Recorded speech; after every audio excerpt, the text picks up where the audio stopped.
My name is Anita Kapoor, and my day job is television host and MC, and I am about to immerse myself for 2 weeks in an eldercare home.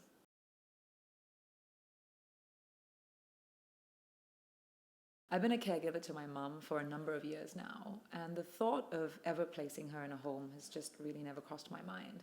But I also felt that I had been quite judgmental of people who did do that.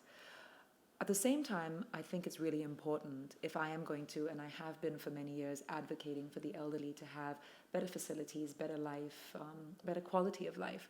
It's very important for me to be able to be in this home, to understand what life is like for them living there.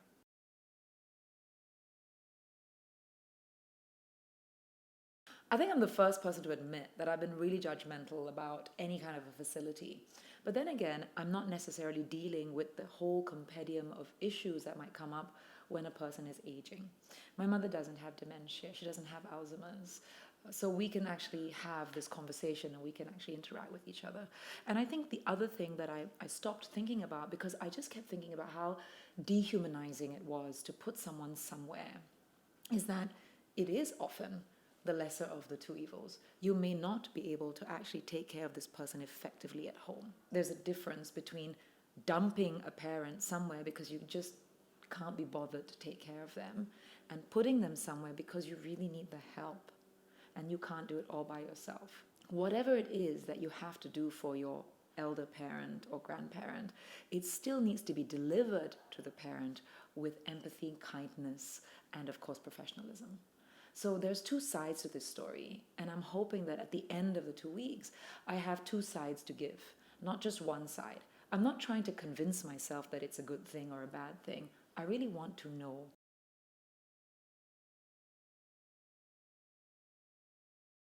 I really want to be able to use this opportunity to begin that dialogue with elder care facilities, with hospitals, with people at large, to really start talking about, do we actually have the right kinds of structures in place? Are we giving the dignity and the respect to our elders?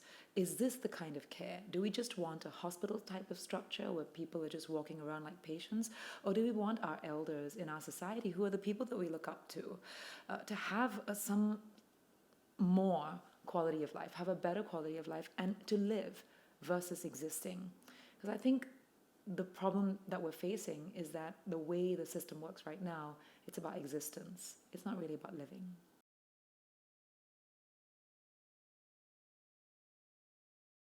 I, I keep trying to tell myself not to have any feelings or any expectations, but I know that I'm probably going to cry a fair bit. I just know that because, like, even now when I'm thinking about it, I'm thinking like, oh my God, how am I going to get through 2 weeks? Because I actually love older people. I love elderly people. I mean, I they just have so much to give.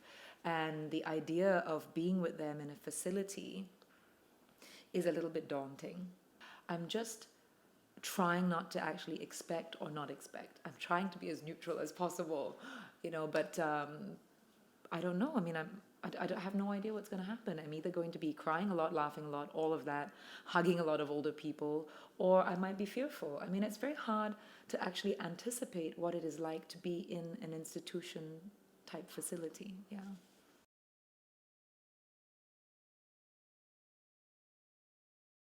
I've always felt that anything that I put myself behind, I am a public figure. I do need to be able to tell the truth about situations. I'm really not one of these people who just wants to advocate for something because it's a popular choice.